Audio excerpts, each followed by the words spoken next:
Sisa banjir beberapa malam yang kita bersihkan pagi ini, lanjut cuci pakaian dan cuci piring. Halo semuanya, assalamualaikum. Videonya aku tag di siang hari ya teman-teman. Ini tuh Pak suami baru banget kemarin off kerja. Pulang-pulang udah disambut sama kerjaan yang seabrek kayak gini, yaitu nyikat di belakang. Sebenarnya aku nggak memaksakan ya untuk langsung dibersihin, cuman dia tuh risih ngeliatnya. Karena mumpung dua bocil aku tuh lagi ngikut sama ini, jadi nggak ada yang ngerecokin. Terus si bayi lagi tidur di dalam, pulas banget karena nggak ada yang ribut. Jadi ini kita mau langsung aja untuk nyikat-nyikat di belakang. Bukan kita sih sebenarnya, aku cuman bantu nyiram-nyiram aja, sikat-sikat sesekali sedikit. Dan kenapa ini dikerjainnya pas baru ada Pak suami ya, karena emang waktu nggak ada tuh aku nggak bisa ya teman-teman, nggak ada waktu dan tenagaku kurang kuat kayaknya kalau nyikatin dari sini ke sampai sini gitu, aku nggak tahu ya. Karena jujur aja untuk nyikat kamar mandi tuh aja aku kadang-kadang encok teman-teman, pokoknya kayak pegel-pegel gitu loh, apalagi seluas ini aku sikat-sikat semua. Dan juga alhamdulillahnya Pak suami tuh pesan waktu di tempat kerja nggak usah disikat. Sebenarnya di kamar mandi tuh kata dia nggak usah disikat juga, yang di depan mesin cuci itu yang tenggelam atau yang kena banjir. Cuman kita kan banyak aktivitas di situ, kalau aku cucian atau cuci beras pasti injak di situ, nggak mungkin kan nggak aku sikat, karena bakalan nambah kerjaan gitu loh. Misalnya aku nggak sikat gitu kan, terus aku injak di situ pas nyuci beras atau nyuci pakaian, udah pasti kotoran-kotorannya tuh nempel di kaki dan pindah-pindah pas aku masuk rumah. Itu tuh bener-bener kayak bikin kerjaan baru lagi gitu loh. Jadi makanya aku sikat aja kemarinnya banget. Oke lanjut, ini tuh udah selesai di bagian dalam yang ada pagarnya itu. Terus nah di bagian luar lagi, maksud aku tuh di sini sebenarnya nggak usah disikat ya, karena kan di sini tuh nggak ada atapnya juga ya, jadi kena hujan dan panas gitu otomatis. Cuman Pak suami tuh nggak mau ya teman-teman, dia mau sikat sampai sini. Sebenarnya kalau aku nggak larang, dia bakalan sikat sampai ujung jembatan situ teman-teman. Dan ini alhamdulillah udah selesai. Kalau kalian lihat dari awal ini tuh kelihatan banget kan bedanya, walaupun waktu belum disiram belum kelihatan ya, tapi pas udah disiram kelihatan banget kan kotorannya kayak gimana. Nah, lanjut, belum kelar di situ, ini tuh masih banyak pekerjaan yang menunggu selama Pak suami off kerja teman-teman. Mana susunan piring, mana cucian pakaian. Sebenarnya itu bukan pakaian semua ya, karena aku udah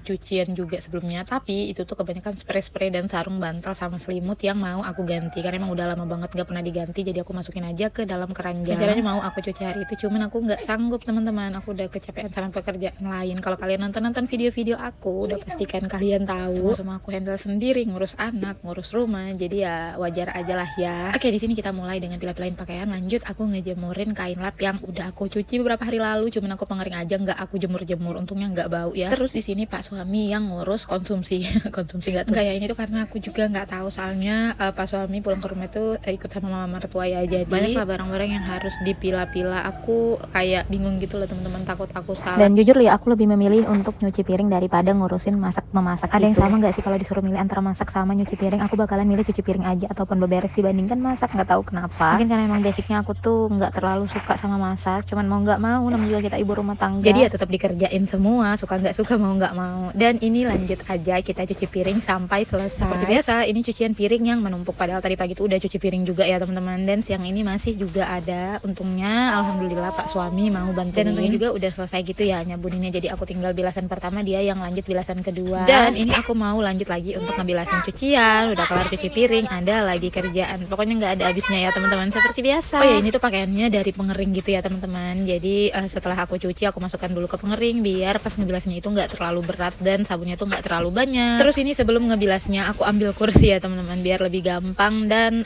ternyata lebih nyaman juga kayak gini cucinya, soalnya bak yang aku gunakan itu lumayan besar kan, jadi lumayan tinggi. Kalau cuman pakai bangku-bangku kecil itu tuh kayak sakit pinggang gitu loh ngerjainnya. Dan aku baru tahu hack ini setelah sekian lama cucian kayak gini. Dan di sini setelah aku mau pengering pakaian, ini aku lihat Pak suami lagi ngambilin ikan-ikan yang dari mama mertua. Ini mama mertua aku kan habis panen ya, dan ikan-ikan kampungnya ini tuh banyak banget. Jadi sama dia ini dimasak semua, jadinya tuh satu panci kayak gini, dimasak kuah kuning gitu atau palu mara, dan rasanya itu super enak banget, apalagi udah tiap hari dipanasin pagi sore terus berhari-hari gitu, dan pas udah digoreng rasanya tuh masya Allah seenak itu, walaupun banyak durinya ikannya itu, tapi kalau udah dipanasin tiap hari durinya tuh bakalan lunak. Terus setelah ambil ikan, Pak suami lanjut lagi masak ikan. Dan sampai sini dulu video aku kali ini, terima kasih udah nonton, wassalamualaikum.